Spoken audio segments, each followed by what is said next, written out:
আমাদের দেশের বেশিরভাগ মানুষ আর্জেন্টিনা ও ব্রাজিলকে চেনে শুধুমাত্র ফুটবল খেলার কারণে। তাই বিশ্বকাপ আসলে আমাদের দেশে 4 গ্রুপের লোক পাওয়া যায়। প্রথম গ্রুপ হচ্ছে আর্জেন্টিনা, দ্বিতীয় গ্রুপ হচ্ছে ব্রাজিল, আর তৃতীয় গ্রুপ হচ্ছে খেলাধুলা কিছুই বোঝে না, আর চতুর্থ গ্রুপ হচ্ছে হেটার্স। হেটার্স হওয়ার কারণ আছে, কারণ আমাদের ইসলামে এইসব খেলাধুলা নিয়ে কিছু বিধিনিষেধ আছে। যেমন বিশ্বকাপ আসলে আপনি এমন কিছু কথা শুনতে পারবেন বা আপনি শুনেছেন। কথাগুলো হচ্ছে ব্রাজিল এমন একটি দেশ যে দেশে আযান নিষিদ্ধ, আর্জেন্টিনা এমন একটি দেশ যে দেশে প্রকাশ্যে আল্লাহর নাম নেওয়া যায় না। কিন্তু এটার সত্যতা কতটুকু আপনি কি জানেন, নাকি না জেনে এইসব পোস্ট প্রতিনিয়তই শেয়ার করে যাচ্ছেন? চলুন আজকে সত্যিটা জেনে আসি। আর্জেন্টিনার দ্বিতীয় প্রধান ধর্ম হচ্ছে ইসলাম। কি অবাক হচ্ছেন? অবাক হওয়ার কিছু নেই, এটাই সত্যি। মেসি ম্যারাডোনার দেশ খ্রিস্ট ধর্মীয় হলেও তবে তাদের দ্বিতীয় প্রধান ধর্ম হচ্ছে ইসলাম। যদিও ওই দেশের জনসংখ্যা অনুযায়ী মুসলিম মাত্র 2%। লাতিন আমেরিকার দেশগুলোর মধ্যে সবচেয়ে বেশি মুসলিম বাস করে আর্জেন্টিনাতে। আর্জেন্টিনা এত সুন্দর সুন্দর মসজিদ আছে যেগুলো দেখলে আপনার চোখ জুড়িয়ে যাবে। দক্ষিণ আমেরিকার দেশ ব্রাজিল, সেই দেশে মুসলমানের সংখ্যা খুব কম হলেও তবে প্রতিনিয়তই সে দেশে মুসলিমের সংখ্যা বাড়ছে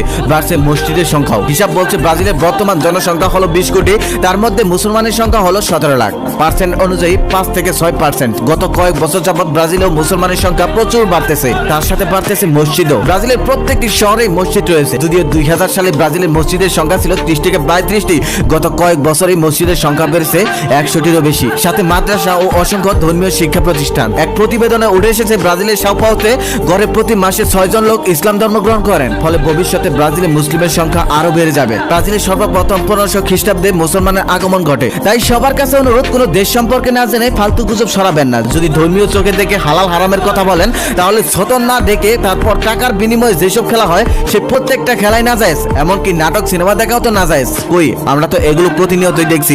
এগুলো নিয়ে তো কোনো কথা হয় না, শুধু বিশ্বকাপ খেলা আসলেই এত কথা হয় কেন? আমি মনে করি